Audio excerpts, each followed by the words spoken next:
আমার মসজিদর পৰা চুর হয়েছে ইমলিফায়ার চুর হয়েছে আমার হওয়া নাই কিন্তু আমার ওচৰ পাজৰে 5টা মান মসজিদত ইমলিফায়ার চুর হয়েছে আপনার ব্যাটারি ইনভার্টার বহুত কেইটা বস্তু চুর হয়েছে আগে পিছু হয়ে থাকে আগে পিছে মানে আমার যেটো আমার 12 নম্বর যেটো এরিয়াত যেটো স্কুল আর মসজিদ এক জায়গাতে হয় কিন্তু এর 6 মাহ মান আগতে একটা মোটর হেরাইছিল আমি এনেই ভাবলো যে আমার গাঁৱৰ ল'ৰা কিবা দুষ্ট ল'ৰাই লিব পাৰে তো সেইটোই কিন্তু এতিয়া দেখা পালো যে মোৰ গাঁৱৰ এটাও নাই বেলেগ মানুহ আহিছে বেলেগৰ পৰা চুৰ কৰিছে চোর মানে আমি জানা মতে এটা চোর আটক করেছে 3জন আটক করেছে মানে 2টা মানুহে কিনিছে এটা মানুহে চুর করে 2টা মানুহৰ ওচৰত বিক্রি করে দিছে ইতিমধ্যে ওসি স্যারে যে ভূমিকা লৈছে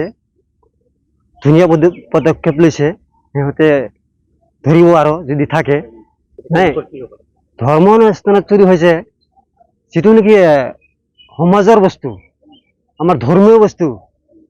সেইটো বস্তু যে চুৰ হ'ব পাৰে সি আৰু কি নকৰিব পাৰে মোৰ মতে সেইটো ওসি স্যাৰে তদন্ত কৰি ইয়াৰ উচিত হিচাপটো করব বলে মোর আশাবাদী। আপনাদের যে মসজিদের এই বস্তুগুলো চুরি হয়েছিল এগুলো কতদিন ধরে পাবে? আমাদের মসজিদ উসুরে ফজরে আমরা মানে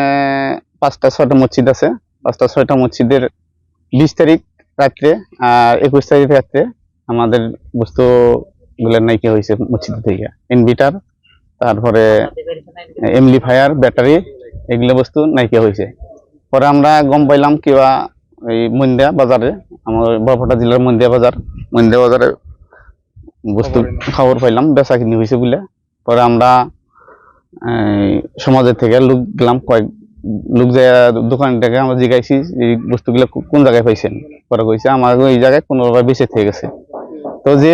বেচা কিনি করে থেয়েছে সে আবার ওই ফোন নম্বরটা দিয়েছে তার পরে সেই নম্বরটাই আমরা ফলো করে নম্বরটা আমরা বাগবর পিয়াজ থানায় দিয়ে দিছি পরে থানায় থেকে সুরডা করাতে করছে।